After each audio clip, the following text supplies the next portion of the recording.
All right, we're going to look at trade-offs and opportunity costs in this particular video.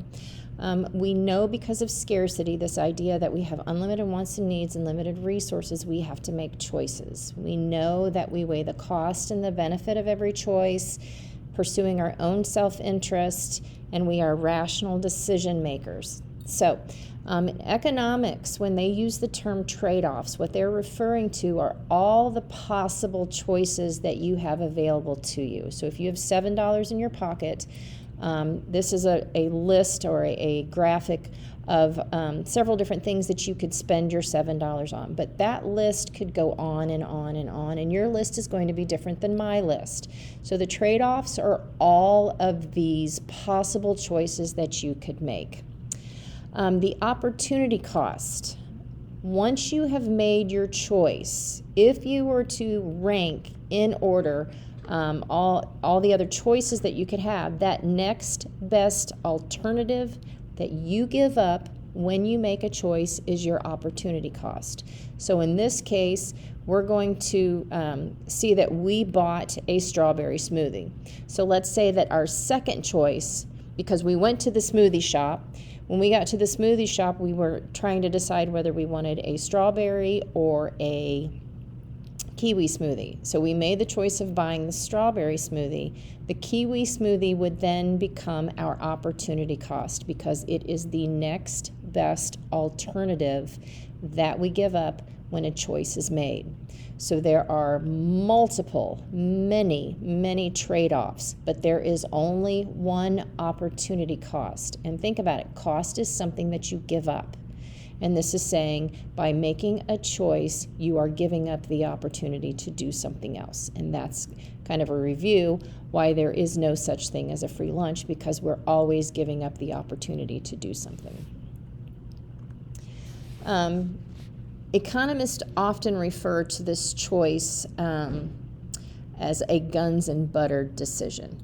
Guns, what you'll notice here, you've got a tank here. So if we spend money in our country on weapons, we cannot use those resources to make goods and services that consumers want.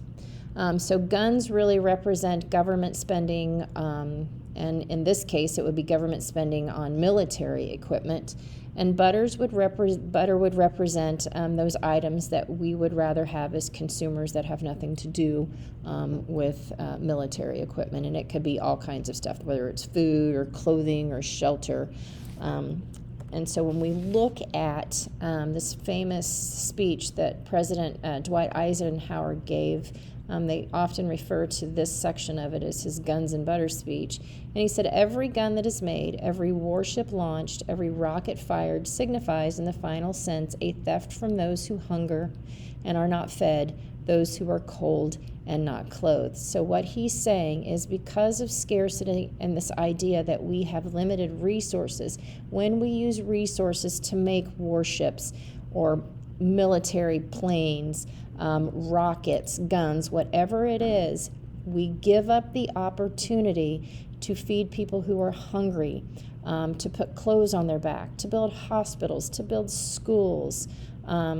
So it really is looking at the opportunities that are given up when we use our scarce resources to make weapons. Looking back on this, same graphic that we used earlier, trade-offs and opportunity cost. Again, because of scarcity, we have to make choices.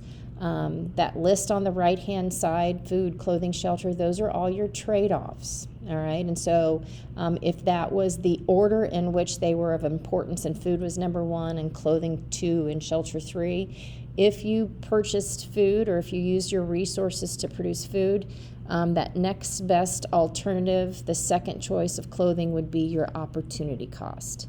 So your opportunity cost is just the next best thing. The trade-offs are all of them. There is only one opportunity cost, while there can be hundreds and hundreds of trade-offs.